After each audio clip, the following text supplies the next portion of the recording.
What's going on, everybody? So I'm doing a sub install in the Mazda CX5 2016.5 GT with the Bose system. A couple things I'm going to show you. So I got my amp here. This is actually a 1K amp. So at 2 ohms, it's going to be about 500 watts RMS. This is the sub I'm using. I actually got a good deal on this used, but it works.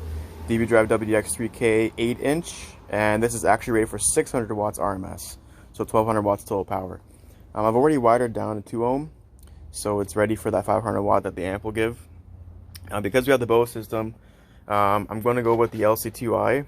This will convert the input signal from the speaker wire from the amp directly, from the factory amp, goes to this converter, and it comes out the other side with RCAs to the amp. This actually also eliminates the bass wave drop that Bose does when you turn it up too high, just for their protection of speakers and whatnot. I want full control, so I'll be using this. And then I'll be going with a 4-gauge DB Link installation amp kit. Now this amp only takes 8-gauge, but I've actually got an adapter on the way coming for a 4-gauge to 8-gauge adapter, and I just wanted to, have that upgrade already there in case I wanted to get a bigger amp or do something more crazy. But last but not least, I got my box. It's still on the way too, so I'm waiting for that. I actually got these 10-gauge disconnects. I'm actually using this for the subs.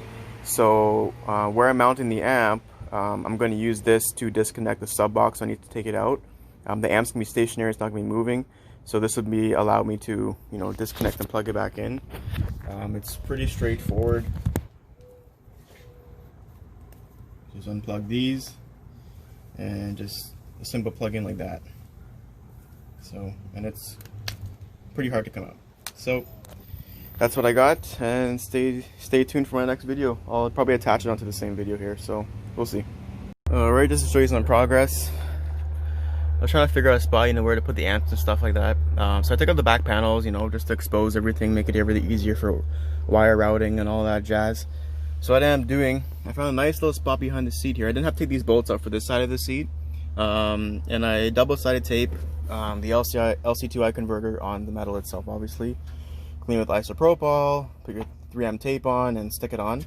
I could take this off and screw it down, but I specifically didn't do it because I may want to move it later on or something like that. But I know for sure my amp location is going to stay there. So I actually took out the bolts from the seat, the middle seat. These ones here, 1, 2, 3, 4, 5, and then 6. They're easy to come out, nothing crazy. So I'm going to mount the amp right here. You got your power side. I'm going to feed all the power wires coming in from this side of the car, and then RC is on the passenger side. So that's pretty much it. I'm going to put these panels back together since I'm not going to be leaving them apart. I just kind of took it apart to see what was going on, but yeah, stay tuned. Alright, so I've got all the speaker wire ran to the line-out converter. So the harness for the 2016.5 Bose amplifier is actually under the seat, and it comes out right here. I tapped into all the wires right there using some wire taps. They're pretty easy to clip on, then you just plug these on. Ran the wire down here, wrapped them up a little bit nicely. I still got wrapped over here too. Okay. And bring the wires up here, follow along, right here, and right down to the connector. Once all the paneling's up, you'll see that it's much more cleaner. So, alright, just another update. And go to the front. Okay. So, got everything back together. Okay. All the trims back in, nicely and done. It's like nothing was ever taken apart. There's no wires sticking out. The wires are actually in behind this carpet that goes through the panel, as you saw before.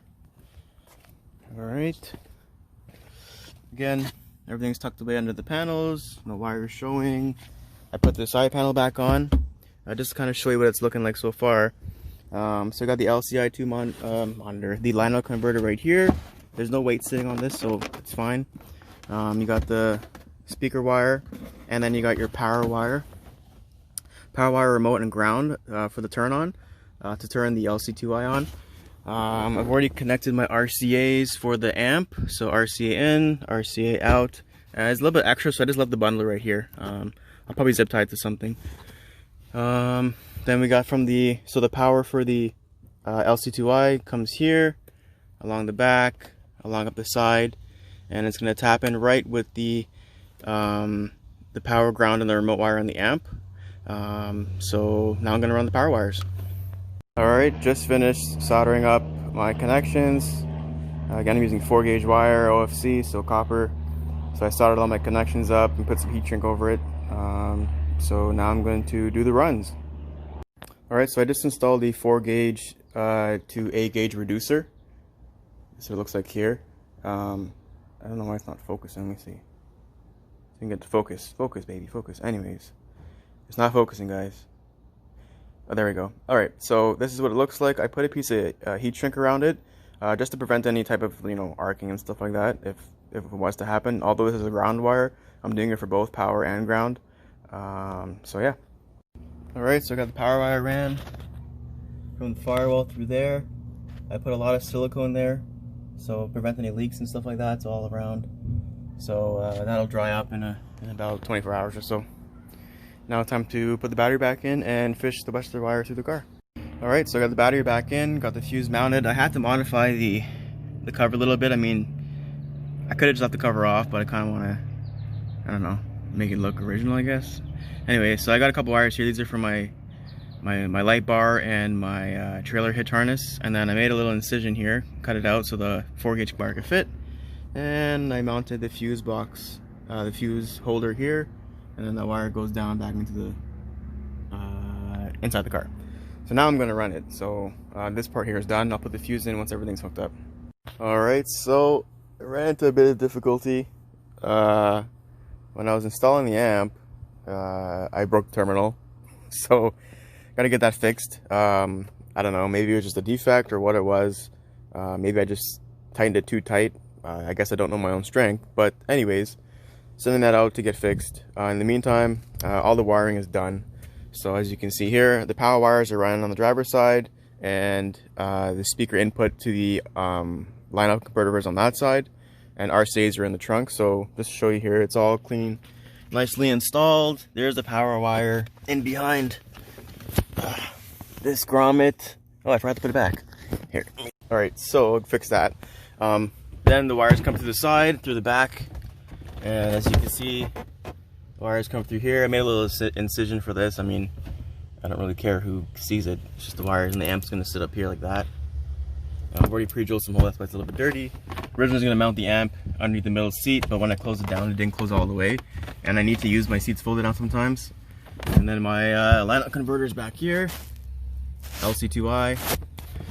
Besides that, I'm still waiting on my box. And yeah. Anyways, this is what we got so far, and when I get everything else, bound to get my amp fixed and get my sub box in, I'll send you guys another video.